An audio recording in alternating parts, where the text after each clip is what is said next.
กราบสวัสดีFCทั้งช่องของสงกรานต์ค่ะมื้อนี้จะมีแนวทางตำลาวของเซียนไส้ว่านมาฝากค่ะในวันศุกร์ที่10กรกฎาคม69ตำลาวนะคะเซียนไส้ว่านวันที่9กรกฎาคม69เมื่อคืนนี้จับคู่เพิ่นให้27พี่น้อง427ออก28นะคะขึ้นแต้มพี่น้องขึ้นแต้มแต่เลขวิ่งเพิ่นบ่หลุดค่ะเลขวิ่งเพิ่นให้0กับ1กับมา1ก็คือ91และก็จับคู่ให้61คันผู้ใดไปกลับหัวก็จะได้91นะคะพี่น้องก็จะเข้า91แต่ว่าเพิ่นก็ว่ามันบ่มีผู้กลับดอกว่าซั่นนะคาเทียเพิ่นกลับเนาะพี่น้องเนาะคาเทียผู้ลางคนเพิ่นละเอียดอ่อนเมื่อคืนนี้ค่ะให้0กับ1กับมา1ก็คือ91นะคะเบิ่ง427พี่น้องออก28อย่าเผลออย่าพลาดค่ะให้61กลับหัวเป็น91ค่ะอย่าเผลออย่าพลาดเด้อค่ะเอามื้อนี้ก็ขอกดไลค์กดแชร์ให้กับเซียนไส้ว่านกับช่องของสงกรานต์นะคะเป็นกำลังแรงใจให้กันนะคะคันบ่มีกำลังแรงใจก็บ่มีค่าสมุดปากกาเนาะค่ะทางของแอดก็เลยเอาแล้วก็เป็นกำลังแรงใจให้กับเซียนเพิ่นนะคะเอาคลิปนี้ก็เฮาจะไปรับชมรับฟังว่าเพิ่นจะให้เป็นตัวใดนะคะวันที่10กรกฎาคมตำรานี้เฮาไปรับชมรับฟังเสียงสัมภาษณ์กับเซียนเล็กๆน้อยๆได้เลยค่ะ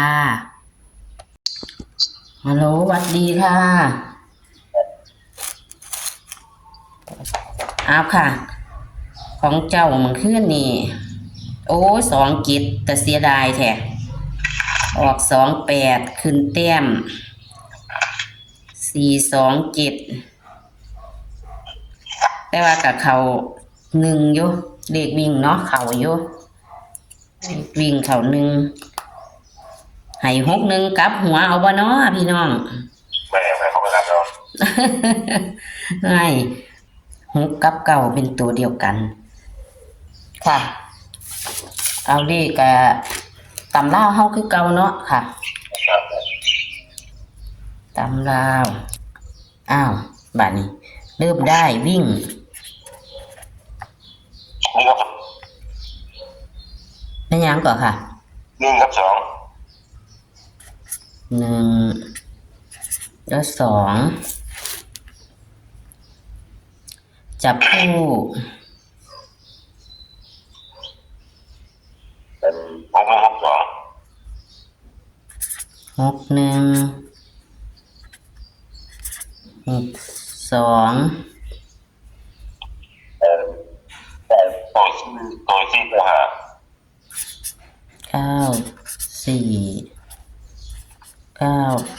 หา97บอกโอ้แอนตัวที่894ตัวเดียวนิ้นโอ้ตะบะกระเสียวมันคือนี่27ขึ้นแต้ม1ออก28ขึ้นแต้มตะวันเลขก็บ่หลายหางนารุ่นเพราะว่าเลขส่วนมากของเจ้าน่ะเนาะอัน3ตัวมักจะออกค่ะตัดลิ้นเนาะตะกี้มันจะออก3ตัวตัดลิ้นเอ้าตัวเน้นเด้ค่ะ1กับ2เน้นตัวใด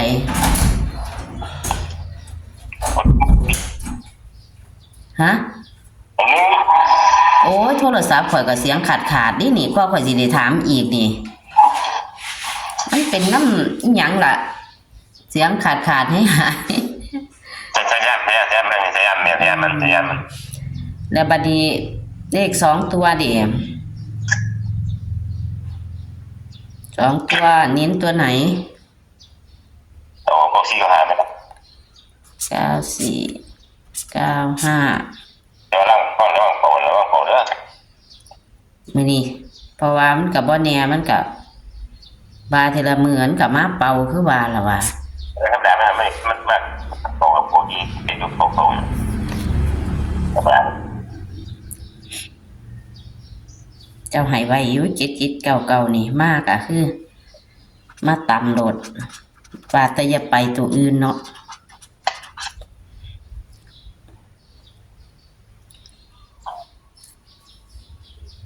ก็มีแค่นี้แม่นบ่ข่อยสิทวนเด้อวิ่ง1กับ2รูด1เนาะจับคู่61 62 94 95 77 99เน้นที่94 95เลข3ตัวหางเดียวเน้น894ตัวเดียวหางเดียวกับมั่นใจว่าค่ะมื้อนี้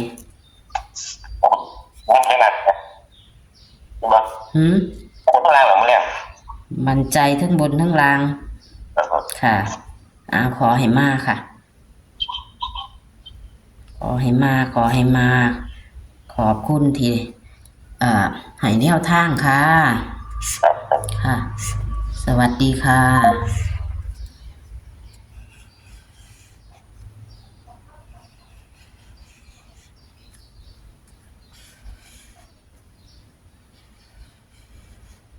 เรียนกระเบาหน่อยๆพี่น้องเพิ่นเรียนผู้เดียวกันเด้อค่ะเซียนไซว่านเซียนไก่สีผู้เดียวกันโทรศัพท์ก็จังปิดแนวใดพี่น้องเมมเต็มไว้ทายไว้กับว่าใดต้องเอาออกตลอด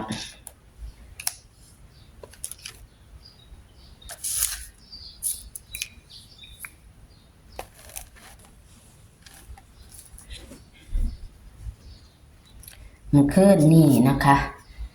เสี้ยนไส้ว่านเพิ่นกับบ่ผิดหวังดีค่ะพี่น้อง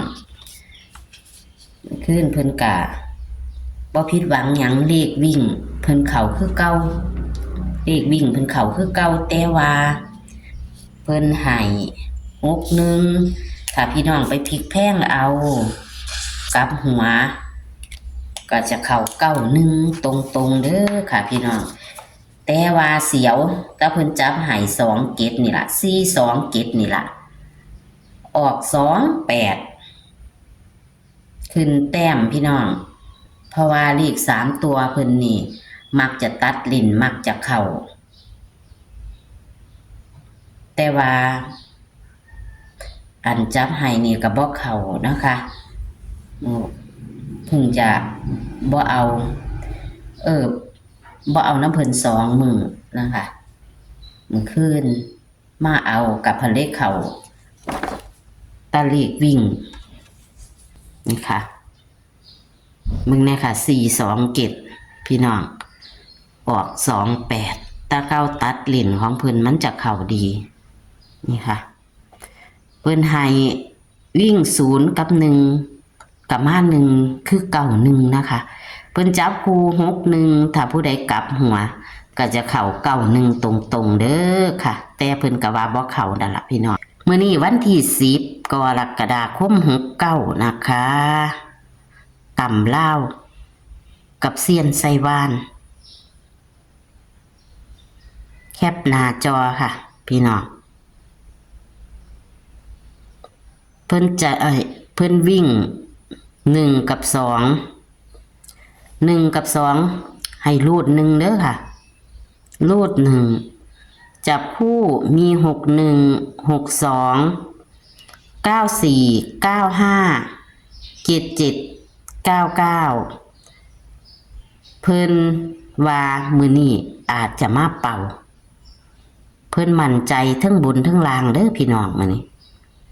เน้น94 95เลข3ตัว894ตัวเดียวเน้น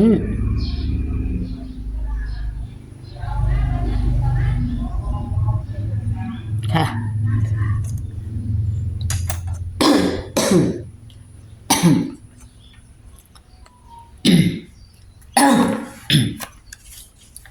กะ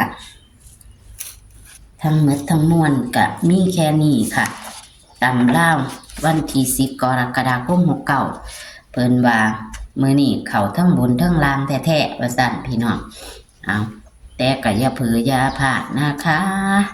ตัวเลขแนวทางเพิ่นบ่หลายหางค่ะเอาขอให้โชคให้หมานกับเซียนไซว่านตำเล่าวันศุกร์สุดสัปดาห์เมื่อวานขอโทษขออภัยว่าวันศุกร์พะนะบ่ได้เบิ่งอีหยังพี่น้องข้าแต่เฮ็ดงานหลายอย่างหลายแนวขอโทษขออภัยเด้อที่เว้าผิดพี่น้องมื้อนี้จังแม่นวันศุกร์สุดสัปดาห์นะคะโชคๆหมานๆค่ะขอคนละไลค์คนละแชร์นะคะให้กับเซียนไซว่านและช่องสงกรานต์เหมือนเดิมค่ะขอให้เฮงๆปังๆค่ะสวัสดีค่ะ